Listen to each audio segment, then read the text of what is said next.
Russian prisoners of war being executed by Ukrainian soldiers. Multiple such videos have been released on Ukrainian Telegram channels.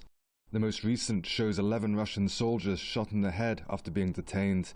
While both sides accuse each other of war crimes, Kiev is openly flaunting the crimes committed at the hands of its troops.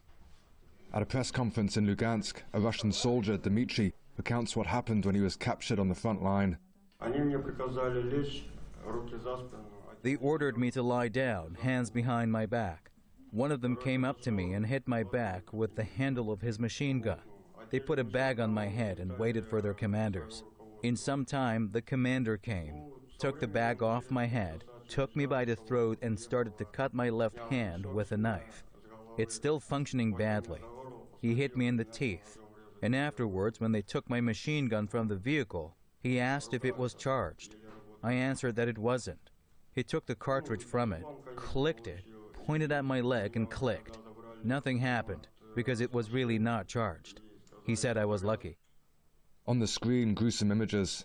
Russian authorities say they have evidence of torture and a lack of provision of basic medical care, leading to unnecessary death. Now, many of these atrocities are being ignored by media outlets in NATO countries, but Russian journalists, of course, are here transmitting to a Russian audience, which means large parts of the Russian population are becoming increasingly angry at Ukraine and its NATO backers for atrocities committed against Russian soldiers. The videos that show Russian prisoners of war being essentially murdered after they've surrendered have been posted by Ukrainian soldiers. These are videos taken by Ukrainian soldiers and then posted on the internet, essentially as a point of pride, in the belief that they are somehow or another frightening or horrifying the Russians, who knows. But I also think there's another sinister dimension to this. I think there's an interest in Ukraine, particularly in Kiev,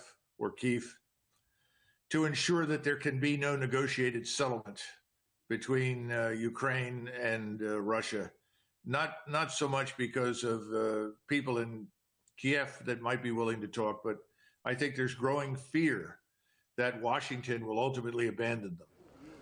As Russia continues to destroy energy infrastructure and kill Ukrainian soldiers on the front lines in Donbass, and as Ukraine continues to shell civilians in Donetsk and release videos of its war crimes, anger is reaching new heights on both sides, making peace an even more distant prospect.